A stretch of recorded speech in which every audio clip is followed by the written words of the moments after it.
dañ ko war a tëj ndax mooñ nar a indi problème suba parce que foofu la ñuy ñooñu ñooy yëkkati population bi lu ne ñi ba Ousmane Sonko toogee ba tey ñii muy wër ni wër jàpp ñëpp man mii la bëgg a jàpp tëj sama chaîne bii léegi non mais avec ces gens là il faut être prêt à tout léegi semaine bi fond force Covid bii xam nga ñu si jàpp ñu ay presque anonyme lañ ay administrateur ay fonctionnaire lañ jàpp ñaar ñoo ci siiw Pa Aziz Mbaye ma koy nuyu déggante naa ak moom tey mu ree ba sonn ñu waxtaan ak notre frère Tange Tandian waaye Aïssatou Diop Fall moo nekkoon la surprise du chef seen officine yi ñu ne leen saraxe leen Aïssatou Diop Fall annoncé leen seen sa convocation à la DIC boobu lañ ci bëggoon ñoom ñi ko wax xam nañ ne dañuy fen ndax bañ ñëwee ba tey ñi nga wër fu ne gis nga affaire Lat Diop bii ni ma toogee di défendre Lat Diop loqati nañu yëfu Lat Diop yëpp xool ba xam lan laa fa am ni mu nàngam lu ne def nañ ko lu nekk jaar nañ ko fu ne jaar nañ ko pour mun ma takkal waaye takkal ma du yombut lu yàlla sunu borom bi setal yow nga bëgg a xëy suba ne da nga koy takkal yombut léegi ñu ne nag xaaral fond force Covid bii xaaral ñu profitoo woo seen ay jaam yi ñu am ci presse bi nañ leen woo ne leen Aïssatou Diop Fall la ñuy convoqué ndax laal na ci force Covid bi ba ñu annoncé ne xaw ma mercredi bii passé la ñu ma waroon a déglu à 10 heures booba li ñu ci bëggoon mooy ma toog fii ndax comme nee nañu ma damaa spontané ñu ne ma comme li ñu doon xaar mooy bu weesoo déstabiliser yàq der tiitalaate nappe mooy ma toog fii sama micro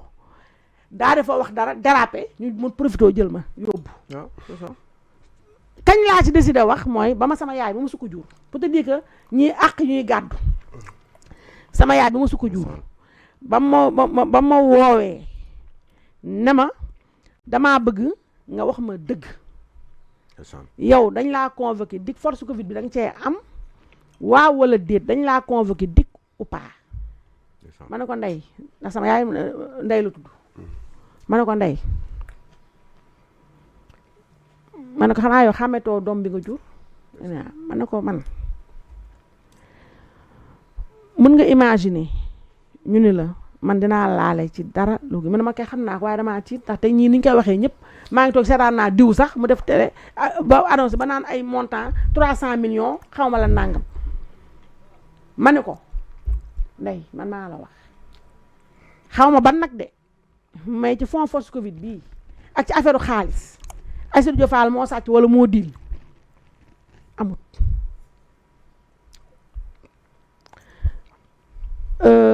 loolu moom mi naa ma ne ko toogal di xaar ci laa nee nag ak sama mbokk yu bëri mu ci jëltuma kenn ci laa ñëw toog fii wax te gis na terewul man même ba ma waxee sax ñoom ñu ngi continuer naan day fen dafa tiit dafa naan parce que ñoom ñoo bëgg gis tiit ñoom comme ni ñoo bëgg insuffler tiit mënuñu comprendre ne ñun amuñu tiitukaay ñoom ñoo tiit ñoom ñu xëy suba ba ngoon di sosal ay gor di fenal ay gor yow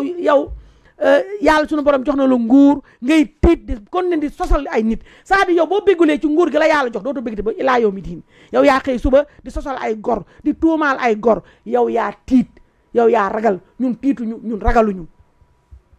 léegi nag Badara Gadiaga ci liñ ma wax ak liñ ma dëgtal mooy Badara Gadiaga mii bu leen bett nag bu leen am benn mbetteel semaine prochaine bu ngeen déggee Badara Gadiaga convoqué à la DIC te ci li ma dégg tamit moom ngay artu quoi waaw damay préparer opinion bi ndax xam naa seen officine yi gis naa sànq am na ku ñu may capturé yónnee ma muy annoncé naan un célèbre chroniqueur bientôt convoqué à la section de recherche pour détournement de fonds publics booba Badara mii préparé na bu yàgg boppam opinion bi nag laay waxal nee naa dama leen koy wax yéen sénégalais laa bëgg ngeen dégg ma mais surtout ngeen déglu ma mais surtout ngeen dégg ma njabootu Ousmane Sonko laa wax presse jaam yi ma am ci presse bi presse Ousmane Sonko laa wax ku ci gis sa bopp nag yaa nga ca tudduma kenn mais ku ci gis sa bopp yaa nga ca journaliste projet ak chroniqueur projet bu ngeen gis mu toog di tuumaal Badara xam leen ne ay sos la Badara daal la ñu bëgg après avoir mis Nguer force Covid yi mën nañ ci bëggoon dugal comme malheureusement gisuñu fu ma signé gisuma fu ñu ma woowee gisuñu dara ñu ne ñu saraxe ma noonu jeté ma à la vindicte populaire noonu pour bégal seen soxor yi ñu yor pour bégal leen ñu ne léegi nag Badara Gadiaga nag la ñu bëgg te li ma dégg mooy détournement de deniers publics yooyu ñuy wax ñi ngi ko bëgg a ay affaire u diplôme boobu ñu koy tooñee passage am foire ay salaire yu mu fa am ak ñoom nangam ak sàngam ay yu ni mel ci li ma dégg ak liñ ma nettali donc man opinion bi laay préparé semaine prochaine bu ngeen déggee Badara Gadiaga convoqué à la DIC xam leen ne encore un tooñ de plus te bu mu leen bett su boobaa lii nag annonce la te man duma wax kat te duma waxantu xam leen ne effaceur li yëpp nag escalade bi yëpp nag parce que Ousmane Sonko moo dem toog foofu laa lay joxee wala non bàyyi ma jël jox Aliou fi ma lay joxee Aliou mooy Ousmane Sonko moo dem toog Assemblée nationale au moment où Abdou Nguer est en train d'être auditionné au moment où notre doyen Simon Faye a déjà fait des jours là-bas Ousmane Sonko moo dem taxaw Assemblée nationale daal di ne il va nous effacer nous tous qui osons dire non lii nag laa bëgg yéen Sénégalais ngeen préparé wu sa xam ne Ousmane mosuñoo wàcc waaye fi ñu toll nii dafa jël résolution ferme parce que dafa tiit il est en panique dafa jànnaxe face à une opposition morte inerte qui ne sert à rien du tout. Rien du tout. ñun ñii nga xam ne jàpp na ne ñoo ko sonal ñu ñoo tax mu perdre la bataille de l'opinion ñun la bëgg a noppiloo waaye ne Ousmane muñal naanal ndox mu sedd mu xol bi jàll ñun mënoon ñoo effacé ndax créé woonu fii koo fi effacé keneen juddu Aliou siifal ñu ne xol bon est-ce que dëgg la gis naa ko Aliou mon frère Effacé. xoolal baat bu rëy boobu effacé. C'est ça qui est terrible, j'étais choqué. J'étais choqué. Et puis, je sais l'autre, oh, c'est trop bon. Je suis en train de me régaler. Nous avons un khif beimir. Oui. Nous avons un akara, un pastel, akara, ça. Voilà. Oh là là, c'est bon. Voilà. Non, c'est que. Mais c'est bon, tu es rassasié. mais bala affaire bi non pare ko ma ne damay pause dellu si waat ci affaire bi su ma waxee tuuti sànni Omar Ba ñëwaat waaw non parce que tubaab bi xool ndeysaan yi Abdou Nguer tax yi damaa bëgg man yéen a laay dundee ay parce que oh c'est trop bon Abdou Nguer yéen a bëgg c'est machallah yéen la bëggoon ndeysaan non c'est même avant loolu xam nga la seetlu ngeen bi maam nu tudd Pape Djibril Fall bi muy wax waaw ndeysaan dama yaakaar ne des fois dañu soxla ñu leen di jàngal comportement ak attitude. si. gis nga Pape Djibril Fall di wax mais bon gars yi xëy na peut-être aussi mënuñu ko conseiller ci loolu. ou parce que dañu xamul wala. peut-être dañu kiiwul dañu yaakaar ni tout va bien. mais gis nga un premier ministre de la République boo xam ne dafa toog assemblée nationale. bi Pape Djibril Fall di wax yow yaa ngi reetaan dafa yaakaar ni gis nga loolu. fauteuil bi mais man. non fauteuil bi man. maa ngi nekkoon benn. c'est grave benn nit. mais tout de suite dama ko demee Cheikh xoolal sama waa ji nu mu toogee mais mi ngi balancé wu. et puis xoolal mais xam nga gën a choqué fauteuil bi hauteur bi mu am. par rapport à tous les autres même par rapport au président de l'Assemblée nationale. ak dégg naa fauteuil boobu musul am foofu Assemblée nationale. mais ak hauteur bu toll noonu. mais c'est trop au-dessus de sa tête. non mais parce que moom c'est mais parce que lui le gars s'est toujours rêvé en président de la République du Sénégal. qui ne sera jamais. genre trône yooyu. mais ce gars se prend pour un dieu. mais mu bañ a balancer. mais amul tenue. loolu amul bokkul ci tenue bu rafet. loolu gars yi dañ ko waroon wax même bu fekkee ni sax dafa juum mu am ku nekk ci wetam soufflé ko. boobu day fekk mu nekk homme d'état. et puis kan moo ko ñemee wax loolu nag. dëgg waaw moo tax ma ne xëy na peut-être dañu xamul wala dañu ñemul. tu le voyais il se balançait comme ça. maintenant que Pape Djibril Fall di wax biir hémicycle. waaw je commence par toi. Régie tegal leen ma ñaari mbir mi mooy. Conseil constitutionnel. jéegi. moo ma fàttali nag ne juriste nga. et c'est important de le dire. ndax tey ñaari juriste ñoo toog dajaloo man mi apprenante la waaye ay juriste ñoo toog di ñu seetaan tey comme ni ma wax rek dafa am foo xam ne professeur bu fa réew tolloo moom il faut que le débat soit un tantinet technique parce que li ñuy wax c'est important ndax dafay impacter bu baax a baax ci suñu dund nit ñëpp te ñii seet bëri day bëri yu mel ni ba amee riir day bëri te sama genre gi nga xam ne lu ñëw expert en tout ay tutologue lu nit ñu dugg si politiciens yi dañuy dugg xëcc ku ne xëcc gis nga depuis démb ku nekk nga xëcc sa côté kii mi ngi naan maa nii kii ne maa nee kii ne maa naay te yu mel noonu dafay baax dëgg-dëgg yéen ñi nga xam ne droit seen spécialité la ngeen wax ak sénégalais yi olof bu leer ñu dégg xam les implications d'abord li génn lan la implications yi ak impact yi aussi bien sur le camp sur la politique mais aussi ci dundinu askan wi ndax politique Sénégal nous sommes un pays très politisé te fu réew mu toll nii nga xam ne nous avons des forces en place yoo xamante ni y a un bouillonnement buy am dafay baax ñu mën a situer ñu teg vraiment qu'on remette les pendules à l'heure alors donc Diegui je commence par toi parce que y a une connotation politique boo xam ne c'est fondamental ndax yéen seen camp ñoo déposé ce recours là donc pour faire un petit rappel des faits donc ce qu'on appelle contextualisation mooy loi d'amnistie moom le président Macky Sall jëloon moom dans son esprit c'était exclusivement pour apaiser la situation et tout y tenter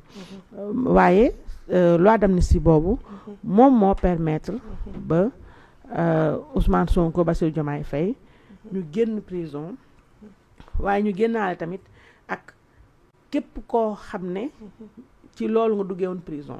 Je rappelle aussi que l'amnistie ne concerne pas des personnes mais des faits. Donc les faits qui ont été amnistiés de 2021 à 2024 ñëpp ñi nga rappelé wu ces événements de 2021 donc loolu ba mu amee ñu bëri sama genre gi ak ñeneen mu suscité indignation parce que ñun li ñu tàmm gis fii en tout cas ci Sénégal loi d'amnistie buy am day fekk d'abord mu am justice mu am enquête ñu situer les responsabilités qui a fait quoi comment où et pourquoi bu ko defee nag le but mooy d'abord plus jamais ça et aussi ne serait-ce que pour la mémoire des victimes parce que y a eu dafa am ay bakkan yu daanu bakkan yooyu daanu quand même c'est en parler c'est important mais le rendre justice les plus donc quand on efface totalement des faits aussi graves nga xam ne dafa naa ni 86 et quelques personnes fii Sénégal yi nga dégg yëpp ñu ne am na ay décès musul toll ci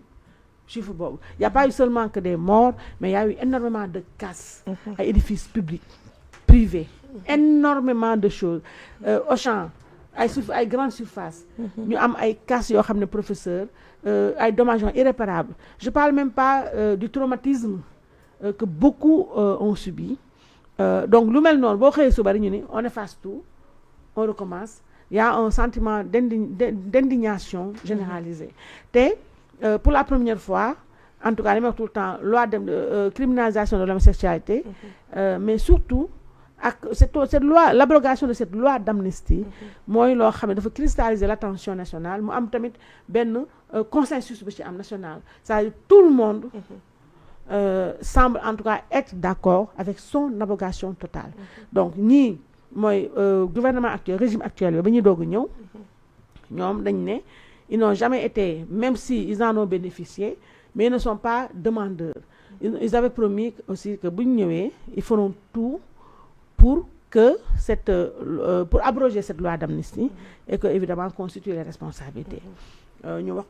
ko et donc ci contextualisation bi dama bëgg régie bu dee vidéo pare na ñu teg maître Aïssata Tall Sall mi nga xam ne y a eu plein de vidéos mais dama tànn boo xam ne pour moi dafa résumer exactement parce que j'appelle que professeur moom moo nekkoon ministre de la justice ba ñuy dugal ba loi bi di jël c'est aussi une avocate et moom xam na comme on dit comme on a l'habitude de dire ci les questions juridiques il y a l'esprit et la lettre donc extrait bii ma tànn nag dafa am yu bëri yu muy wax ma bëggoon ñu àndandoo déglu ko bala ñoo revenir sur les décisions d'hier Régie ngeen tegal ma Maître Aïssata Tall Sall d'abord. Monsieur le Président, parlons de la loi. Parlons de la loi et parlons des deux lois. De la loi du 13 mars 2024. Celle-là que nous avons voulu porter au nom du peuple ici, par des députés comme vous, qui l'ont votée pour ramener le calme et la cohésion nationale ici au Sénégal. Parlons de cette loi du 13 mars 2024 qui a dit si nous sommes des Sénégalais et si nous sommes des humains, comme Nelson Mandela avait dit alors à ces géolais de l'Afrique du Sud, à ceux-là qui avaient prôné l'apartheid, pardonnons parce que nous voulons retrouver l'humanité en nous. Et parlons de cette fameuse loi. Parlons de cette fameuse proposition de loi. Cette loi qui fissure la société sénégalaise. Cette loi de règlement de compte. Alors, Monsieur le Président, je dis une chose, mes honorables collègues. À ceux qui veulent voter la loi, votez-la. Mais je rappelle que ceux-là qui voulaient l'abroger étaient là, à ce pupitre. Et ils avaient promis l'abrogation aux Sénégalais. Et je leur ai répondu, abrogez-la. Et à ce moment-là, faites face aux conséquences. Ils ignoraient les conséquences, c'est leur problème. Nous, on savait et on connaissait les conséquences. Alors, interprétation qui n'en est pas une. Interprétation qui est une modification. D'accord. Mais nous continuerons ce combat. Il ne s'arrêtera pas ici. Et quand vous parlerez, vous, à vos militants, nous, on parlera aux Sénégalais et à l'ensemble des Sénégalais. Quand vous parlerez de votre parti PASTEF, on parlera du pays. Quand vous parlerez de vindicte, quand vous parlerez de vengeance, quand vous parlerez de rancune, on parlera de droit, on parlera de justice, on parlera de loi, parce que c'est ça, un état de droit. Et pour cet état de droit, il faut le savoir. Vous n'êtes pas plus courageux que nous. Vous n'êtes pas plus patriote que nous. Vous n'aimez pas le Sénégal mieux que nous. On est prêts, nous aussi, à mourir. Je ne parle pas de la prison. Mais qui a peur de la prison? La prison, il y a 3 personnes qui n'iront jamais en prison. C'est le chien, excusez-moi du terme, à qui on préfère jeter la pierre quand il vous mord. C'est le lâche qui a fui avant la prison. Et c'est celui qui est dément et qui est inconscient. Alors, chez nous, il n'y a ni chien, il n'y a ni lâche, il n'y a que des courageux. Et quand il s'agira de mourir pour le Sénégal, on est prêt à mourir pour le Sénégal. On est prêt à aller pour le Sénégal. Alors vos leçons de courage, gardez-les pour vous. On n'en a pas besoin. Vos leçons de patriotisme, gardez-les pour vous. On n'en a pas besoin. Vos leçons que nous aimons plus le Sénégal. Babacar, s'il vous plaît. Babacar Ndiaye, vous n'avez pas droit à la parole. Allez. La lâcheté, c'est quand on a le privilège de parler de quelqu'un qui n'est pas là. Bien, alors, donc, boobu Maître Aïssata Tall Sall gis nga revenir na en vite fait si contexte bi nga xam ne ci la loi bi dama tey waat léegi nii nu silence bi léegi waa Régie te xale yu bees tàq laa yor léegi ni nga tàmbalee noonu nga tëjee bi ngay tàmbalee suuj bi nga tàmbalee da nga tàmbalee DC daw dugg nga ko DC amoo wala Aïssata ni mu tàmbalee noonu la tëjee suuj bi kenn du yàlla silence sama xale yi laay protéger silence parce que effacé daa garaaw. effacé ñi ngi effacé te waa ji neen ak nu mu wax effacé li ñuy effacé waa ji mën wax ju rëy tëj ba mën nëpp mën wax ju rëy mais c'est que Cheikh Yérim Seck la ñu war a plainte moom mi joué café avec indi fa effaceur. amoon na effaceur non xam yow dégg lu ba nee naa la su ñim gën a fan ci àdduna Youssou Ndour la Cheikh Yérim Seck ak man mii tam man aussi dégg naa dafa ma bëgg parce que xam nga effaceur boo seetaanee waa ba sa fi xataraayu ci may wax ñi ma wax nii non seetaanal man la bëgg non seetaanal café avec naa ko seetaan man xam nga seetaan waa ji ci nekkoon te ku mu soxlawul rek mu yónni ko mu Régie préparé leen affiche suba bi c'est-à-dire loo seetaanal café avec naa ko seetaan en tout cas li neex ba neex daal mooy fi mu ne nii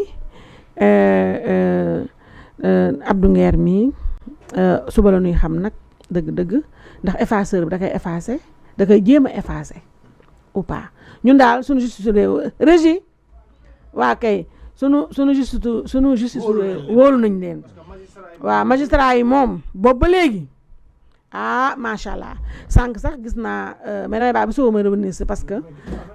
UMS waa gis naa benn xaw ma ndax vrai la. moo tax may naa. dañ ko vérifier mais xam nga ne man am naa UMS vrai UMS laa yor man. waaw moo tax it loolu dañ koy vérifier. ndax bu subaa te loolu te li ma gis nii lu ma neex la. loolu dafa am luy annoncé dëkk bi dana yëngu dëkk bi comme Naajo France petit rond Naajo Sénégal xam ni ñu koy woowee mais Naajo France petit rond. Naajo Sénégal kay Naajo la rek. Naajo man fii réew mi. est-ce que duñ ko tuddee Pastef Naajo Sénégal. dañ ko tuddee Pastef man maa nga France petit rond suba nag ci kàttanu yàlla ak mbaaxam ñuy gërëm nag dëgg sunu gis na communauté bi ñu ngi toog boobu ba léegi macha allah. te tey match yu rëy am. depuis démb tey. waaye nag Sénégalais yi nag ñoo mën a sot dañ xam ne match yooyu yii match a gën a rëy. ngeer seet ngeera fii lañ soxla seen ngeeru boppa te xam nañ ne ngeer fii këram kër gu mu dem geneen kër gu mu dem gii la bëgg ak Sen TV fee ak fii ñaari magam la bëgg bugus ak jeeg bi ci ruq bi te xam naa ne bu ne tër génn tey de boo ñu laajee ñu baxalu Saalum duñ la ko indil waaw ak suppu kànja macha allah ak kii ma xam saa bëgg ak pastel ak bañe na mën naa sama rakk ji léegi donc suba macha allah lii bii dama surprise la ko defaral dëggal la yaa moom yow jeudi yi moom Abou Diallo say jeudi la sa jeudi man xam nga dama bëgg xam-xam moo tax it lii sa jeudi dama bëgg jàng ak taalibe la lii sa jeudi bi affiche bi yow laay bàyyi nga commenté ko dama xam nga lu tax mu yéem dem damaa def sommation Abou Diallo dama nappati non Abou Diallo ñemetuma ko moom tey li ma jox kat baa léegi baal nga ma démb non yu mais dama tiit sax parce que xam nga lu tax moo tax démb ba léegi nag Abou pause démb ba léegi xam naa Abdou Guèye dina reetaan démb ba léegi damay dox ci lu neex Abou Diallo démb ba léegi maa ngi lijjën naan xool Abou nan laa mun def daal ba bégal sama rakk ji sama imam boobu imam yombul ko abane imam fayel jeudi fi nga yóbbu jeudi yi waaw niveau bi non fi nga yóbbu jeudi gisoo man gars yi dañuy wax non institut jeudi man leen yii jeudi bi du mu vendredi rek xaar leen ma dégg nga mais à l'appel de la nation non lii jar na ko parce que Théodore Chérif Montey keroog Souleymane Astou Diagne bi ma fi jógee sama xol dafa set parce que ñëpp keroog ñi woote waat ci ginnaaw wax ñu nii dañu soxla débat Théodore Montey non indi nga suba na ñëpp xaar parce que parlementaire économie lépp fu ñu jëm fépp ba pare mu ne nit ku yiw ku sincère ku am humilité nekk un industriel ba pare nekk ci rukkam ne pat boole ko liggéey du métier mooy def déedéet am liggéey ko xam-xam temps passé gis naa sax ñi sax xaw nañ ko jéem songaar gis xam def nañ ko sommation ñaar ñi may doog a ñëw non si benn entreprise am dafa nañ ko jot nañ ko sommation moom ku ko def sommation da ngay sonn rek moom ba ñu waxee ci test ADN ba mu waxee dañ ko saaga ba saaga gis nga moom bu ñëwee mën nañu fàttali loolu moo fi dund moom benn journée ñu saaga ko ba saaga diine te dafa wax rek ne refuser de faire tester un aveu benn texte rek la bindoon ci page Facebook am ñu saaga ko ba mu def loolu dëkk bi yëngu ñu yëngal dëkk bi ñu de teg booy wër liberté wala ngay wër éthique wala ngay wër responsabilité kii laa été député mais bi muy dugg assemblée moom seul sénégalais ràññee ko tey bu man daal jeudi daal moom jeudi moom keroog maa ngi dégg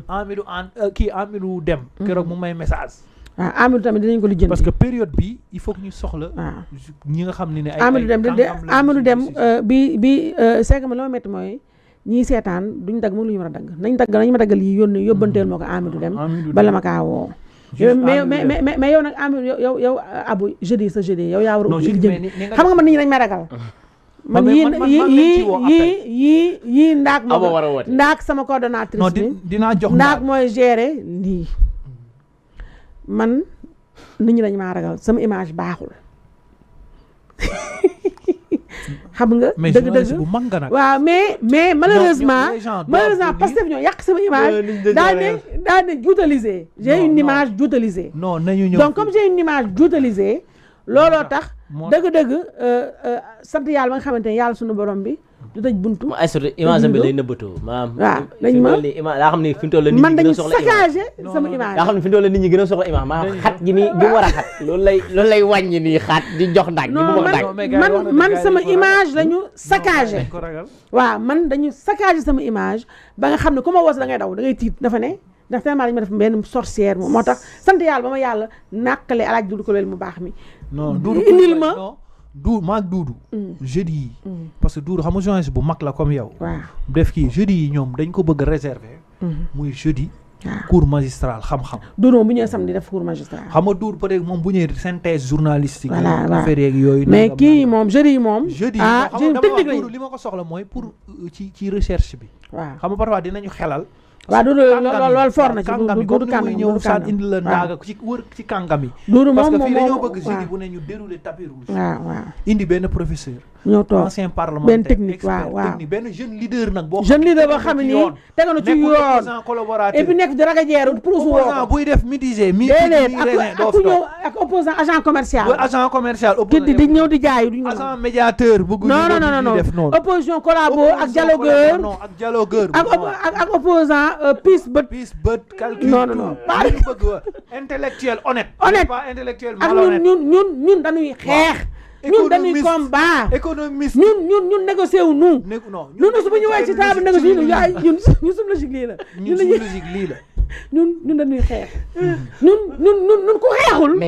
mais waa ji ne kaay jox xeex yéen ngeen ñu ne xeex. waaw ñu ngi xeex non xeex bi mu ñu woo moom xam nga li wax dañ ne génn daf dañ génn xeex dañu fi fekk xam-xamu moo dafa xam-xam ñu waaw ñoom xeex boobu mu miin ñun bëgguñu boobu déedéet ñu xam-xam la ñuy ñun dañu parce que xamul lu tax mooy la stratégie oui mooy ñoom ñun nanu may li ñu bëgg mooy ñoom nit ñi ñu Oui. nekk ci créditisation Oui. ñu nekk ci affaire people Oui, oui. nekk ci affaire faux parce que ñoom bëgguñu xam-xam génn non bëggu ko parce que bëgguñu libérer cerveau yi Déedéet. bëgguñu libérer mindset Non, yi. non, non. moo tax dañu bëgg profité ñu ni di indi ñii Mhm. ñii sénégalais yi xamul découvrirul oui, oui. parce que dañoo tëj yenn télé yëpp ak yenn kii yëpp parce que bëgguñu ñoom ñoo ériger foofu ay plateau pour Voilà. sénégalais yi bañ a dégg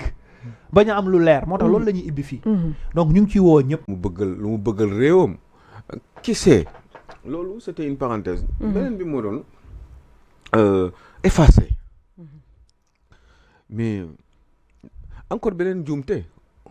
au-delà ci pliant c'est bi grave effacé moo ci communication bon mun nga ko wax say xarit quoi boo leen nekkee ci seen salon wala nga nekk ak say ngeen waxtaan ci ak yi demee noonu nga xaw a tàng tuuti nga sànni say baat ak yooyu mais pour man boo demee bay dugg Assemblée nationale c'est parce que vous avez été préparé parce que da nga ñëw pour les questions d'actualité donc boo ñëwee dafa am ay yu bari yoo xam ne même bu fekkoon ni bëggoon nga ko wax sax da nga war a def sa kamtalaay kàttan ba yooyu bañ a génn parce que da nga préparé wu avant nga ñëw toog ci chaise boobu nga toog ne lii dinaa ko éviter lii dinaa ko éviter jàngal sa bopp organiser méthodiquement ba nga xam ne boo toogee lu bari di nga ko éviter parce que da ngay bàyyi xel ci ni ay sénégalais ñoo lay seetaan ak àdduna bi ñu ci bari donc am na terme yoo xam ne forcément même ak ay attitude ci toogaay bi ci yooyu da nga ko war a éviter alors donc quand vous voyez que ni mu wax loolu mais am na lu mu jiital avant parce que li mu wax mooy li mu njëkk wax ci gàttal maa ngi ko doon wax démb mooy dafa ne Ousmane Sonko dafa ne seen ñi ñuy yónni chroniqueurs yi ñuy yónni eh ben ñu leen di fay ñu leen di leen fayal ay loyer di leen defal ay teranga nee na seen chroniqueurs yooyu ñoom dina leen ñi nga xam ne ñoo leen di yónni nekk ay opposants milliardaires eh ben nee nañu ñooñu leen yónni dina bu effacé ñi ñu yónni eh ben bu boobaa ñoom xanaa dinañu oser génn parce que moom quand il était dans l'opposition il a osé il a osé et puis il assumait son statut d'opposition bon foofu tamit maa ngi doon poser yeneen question ay parce que je me disais que ni lan mooy assumer parce que finalement opposition bi ñoom ñu ngi fi admettons mu effacé c'est choquant mais quand même opposition tam ñoo deful dara aussi ah opposition tam seen mais defuñu dara mais léegi admettons jarul muy menacé mais waaw waaw defuñu dara waaw voilà ñun suñu yoon mos ñu ci opposition deful dara jarul muy menacé il faut sa opposition xam nga ne defuñu dara kay waaw il faut qu'il fasse gaffe il faut qu'il fasse énormément gaffe dans sa communication parce que Ousmane Sonko bon en attendant nii mi ngi ci vague bi ak boy mais c'est d'une évidence que lii mënul continuer parce que nit day màgg te day mature ci te daf lay seetlu ci yu bari ci ay attitude ba pare ak ay preuves yi nga xam ne dafa war a ñëw voilà et ça c'est dommage parce que des fois j'ai comme l'impression que ni il parle comme s'il était dans son salon te loolu baaxul parce que sa salon tuuti na torop parce que am nga ay dëkkandoo am nga ñu nekk ci sa commune am nga ñu nekk ci sa région am nga ñu nekk ci réew mi donc ñooñu ce sont des gens yoo xam ne ay yeneen façon yi nit lañu yeneen ni gis-gis lañu am na yoo xam ne dañ ci am ay considération par rapport ak yenn attitudes yi nga xam ne ñoom xañ na peut-être bu ñu ko gisee daf leen di choquer moo tax il faut qu'il fasse énormément attention parce que il ne le fait pas il ne le sait sans doute pas parce que il pense que il est indétrônable. Parce que peut-être que ni affaire bi moo ko vague bi moo ko yóbbaale ba bon peut-être que est-ce que yaa ngi waxu Firawna wala kii Firawna tout à l'heure wala Omar eh ben loolu jar na bàyyi xel parce que loolu jàng dafa war a nekk comme jàngat parce que moment bi mu toll nii Ousmane Sonko normalement li mu waroon gën a def mooy plus ci réew mi mu am une partie de la population di la bëgg foofu nga war a tiitee war di moytu di xool li nga def parce que il faut pas que contraire bi mu dal la parce que naagu boobu noonu ëllëg mun na retourner wu contre yow te mun na la yàqal lu bari bari Oman donc moi je pense que ni vraiment le mot effacé xëy na peut-être gars yi dañu déggul wala peut-être dégg-déggin bi je sais pas mais wax boobu dafa war a moytu sax effacer moi j'efface si tu effaces c'est parce que peut-être que tu penses que tu n'es pas effaçable te kenn rek mooy effacer ci àdduna ak alaxira si je puis dire muy Allah subhanahu wa taala donc wax boobu bon dafa rëy daal yow di nga leen effacer vous êtes sûr que yow suba Ousmane Sonko di nga yeewu boo nelawee ak ginnaaw suba yi la semaine prochaine yow da nga xam lan nga war a def ndax ci bonne situation nga war a def waaw xam nga loolu tamit c'est pas bon ba pare il faut qu'il arrête les menaces et que ñu bàyyi Aïssatou gars yi wax li ñu war a wax Sénégal gars yi dañu ils doivent parler nit ñi dañu wax ñoom moom Ousmane Sonko buñ ko jéggalul woon ci yenn yii mais je sais pas moi mais tey jii man su ma jëlee sama stylo ak sama feuille wala ma dem bind ci Facebook bi ma saaga magistrat yi mais est-ce que semaine prochaine dina fi toogaat. waaw. pourtant loolu Macky Sall baal na ko ko. baal na ko yëpp justice ba baal na ko ko. yenn toroxal yi wala saaga yi ñu doon saaga les forces de l'ordre yenn attitudes yi ñu doon am agressive par rapport ak Macky Sall ancien président de la République. Est-ce que loolu Aïssatou bu ko Macky Sall baaloon donc moom à peine 1 an ay xale bu tuuti di wax man kaw adu ban tey parce que yéen man je fais des efforts pour pas trop xam nga mais kaw Abdou Nguer da ngay waru ce petit là xale bu ndaw maa ngi dégg xamu ban góor mu doon wax barki dem ni waa ji Ousmane Sonko mun nga sax jur Abdou Nguer xaw ma dem laa ko dégg xaw ma fan un petit d'à peine 30 ans di joxe xalaatam ni xale bi mosoo dégg mu saaga mosoo dégg mu wax lu ñaaw man dégg ñoo xam ne ñi ngi nekk aujourd'hui dans le pouvoir nekkoon avant ci opposition bi mais doon wax ay fii façon wax yi ñaaw ah ci régime bi nga xam ne dafa régime Macky Sall boobee mais mais kenn da leen def dara ñu bàyyi leen kooku sax ci boppam moom mujjee après toog ak yéen jëm wut ay solution pour ngeen bokk ci ay élections présidentielles pendant ce temps là kenn koo xam ne dafa tudd Karim Wade dañ ko sànni ci àll ba injustement pour un détail boo xam ne wax dëgg yàlla loolu ku ko xool xamoon ni injustice la tu vois donc man je sais pas c'est xaw ma man dama mës dégg Ndeye Fatou Ndiaye wax benn wax bu doy waar te wax boobu dafa may dellu soit toujours que bu ma gisee seeni attitude dafa ne mais man comprendre ma ñii dañu gagné ba pare di mer mais war nañ dëgg parce que normalement boo gagné da nga war a zen quoi tu sentais Ousmane Sonko à l'Assemblée nationale qui était extrêmement énervé kontaanul quoi te man xaw ma lan la est-ce que affaire bi dafa diis wala est-ce que peut-être dafa am benn cas de conscience qu'est-ce qui se passe véritablement lan moo koy gêner derrière sa tête wala peut-être que ni ils sont arrivés au pouvoir sans pour autant forcément être à l'aise parce que xëy na peut-être dafa am quelque chose bu leen di trottiner dans leur tête parce que on ne sait jamais conscience c'est peut-être une prison lan la qu'est-ce qui se passe véritablement pourquoi muy def nii Abdou maa ngi koy xool keroog bi ñu toogee fii ma ne non xam ay yaa ngi fàttali ma naan j'espère que ni li may xalaat du demee noonu ah parce que quand même xam nga booy bi deful dara quoi pourquoi vous ne l'avez pas amené en flagrant délit boo leen demoon justice ils vont le faire partir pourquoi instruction mais lan la def ba ana lu fi jar instruction pour Abdou koo xam ne musul saaga ndey musuma dégg Abdou Nguer saaga musuma ko dégg un garçon tellement gentil maintenant nag il peut avoir ay xalaatam parce que am na yoo xam ne xëy na àndu ci gis-gisam la mais il le dit surtout qu'il le dit il l'a toujours dit sans aucune forme d'agressivité wala benn espèce su réewande donc pourquoi ngeen koy téye ñii nii pour lan yaa ngi wax sànq ay surtout mais est-ce que ça nous empêche de est-ce que da leen di empêcher ngeen régler problème réew mi. les difficultés quotidiennes là comme ça c'est une perte de temps. au contraire da ngeen ko war a da ngeen war a essayer de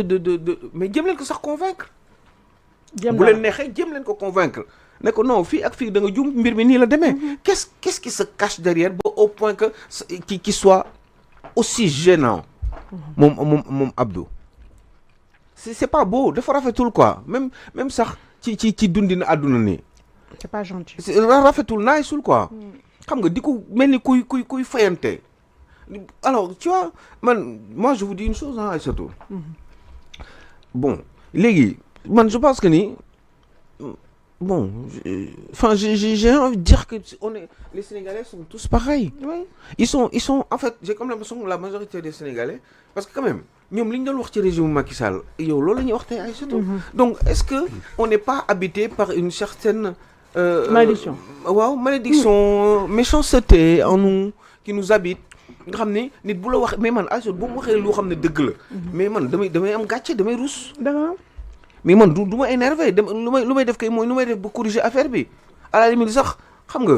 jéggalu bi sax damay xaw a am kersa pour wër la pour jéggalu la. donc s'il y a un problème quelque part moi je pense que ni on vit quotidiennement dans l'hypocrisie et le mensonge. On est enfermé dans dans des mensonges permanents. ñun loolu la ñu xam en fait ñun suñu dund ñu non dafa ma metti quoi xam nga ñun dañuy fen rek xam nga on fait que mentir ba pare xam nga non mais je sais pas non xamul tax ma wax loolu ne dañuy fen rek. non mais parce que xoolal mais quand même le garçon on l'appelle ci benn bagage boo xam ne man fii laa toog ne leen mais loolu diffamation amul diffusion de fausses nouvelles amul. waaw léegi maa ngi koy xool mais maa ngi naan gëm naa ne loolu amul waaye non xanaa xale bi kay semaine prochaine du ma ñëwaat fi toog ñu ne ma téye nañu ah mais pourtant j'étais presque convaincu que ni dinañu wut benn stratégie. Pastef seen projet Macky Sall la. kese bi ñuy ut dañ ñëwoon Macky Sall. waaw moo ñu teree am. ñu am na Macky Sall moo ñu teree liggéey. Pastef ñoom dañu waroon woote màggal gërëm Macky Sall. màggal gu rëy Momadou Fane foofu boobu ku irrégulier nga dugal. di ko xoolal màggal gu rëy woo jàngkat yi. ñu toog di ko tàntal ba bët set. bu dee Guy Marius Sagna mi nga xam ne moo dugal projet bi. tey jël na ko moom tey de Karim fëgg na ko yu métti. Guy Marius crédible gu muy dugalee ay projet fëgg na ko yu métti. c'est-à-dire xam nga bu jekkee bañ ni nañu atte kii di Macky Sall. ban kan moo war a atte Macky Sall ban juge ci lan la koy atte. gis nga Pastef bu nite woon tuuti. xam nga nu muy def. taxañ Macky Sall ba mu jekk teg xamul tax sénégalais yi ñoo jël Macky Sall teg ko ne jël Pastef indi. Macky Sall ak APR ak Benno yëpp ñu teg leen ñee jël Pastef indi lu tax Pastef da leen jaayoon ni mën na. voilà wala Macky Sall jël Pastef indi. moo tax Macky kenn daaneelu ko moo tax xoolal. Pastef bu yeewu woon muus xam dara dootul tudd turu Macky Sall xam nga lu tax. Macky Sall mi leen jox nguur gi ñu téye. turam moo leen koy xañaat. Macky Sall. turu Macky Sall mooy xañaat Pastef nguur gi ndax nit ñi commencé nañ yeewu ci ne Macky chaque jour yéen a ngi naan Macky waaw Macky nekkatu fi liggéey leen. léegi bu leen Macky gi soofee dañuy daal di gis ni kon ndekete ñii mënuñu Macky lañ yàgg mbubboo Guy Marius Sagna di ko déglu ci réew mi sax man dama jàpp ni erreur la man de sama doom télé bu tàkk Guy Marius Sagna di ci wax du ko seetaan parce que tout simplement day yàq jikkoom ndax la mu woote woon ci tàmbaleem mooy ku bëgg Sénégal la ku bëgg xeexal ndaw ñi la ku bëgg xeex dëgg la ñëpp fekk su ko ci bañ koñetal ko jëndal ko oto mu takk soxna doonub député fàtte lépp jóge ci nekkat ci yittey boppam xeex bu dugg assemblée xeexaat pour yokk ay ndoom ba tànkam continuer xeexaat pour ay salaire am yokk Guy Marius Sagna yii muy wax ak yii muy def yëpp pour sénégalais yi yeewu ci moom mooy day toog di xool naka lay lijjantee ba li des ci dundam lépp mu dégg ko honorable loolu nag moo koy të Guy Marius yow ak waa Pastef yéen a yam même pays d'égalité mos dem ñaari mandat yi nga am muy 2 ans ak 5 ans yii